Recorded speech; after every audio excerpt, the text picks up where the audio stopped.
Hi guys! Mukbang tayo ng manggang hilaw. Ayan. Ang sausawan ko pala ay Silver Swan na soy sauce. Dahil yun yung favorite ko. Soy sauce na Silver Swan. Ayan, kain tayo guys. Ayan, mauubos ko ito. Actually, nakaka-start na ako kanina kasi gumawa din ako ng video ko pang YouTube. And then, ito na lang yung natira. So, pang reels ko na rin yung natira. Ganun.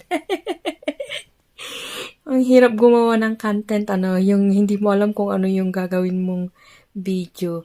At tapos, kung ano yung maika-content mo for today, ganun. So, naisipan ko na lang na gawin ng dalawahan para minsanan yung pag-post ko. Mayroon ako sa YouTube at mayroon din ako sa Facebook, ganun. Para hindi lang tayo sa iisang site nakikita. Kikita din tayo sa kabilang site, ganun. Ayan, kayo guys, anong pagkain niyo po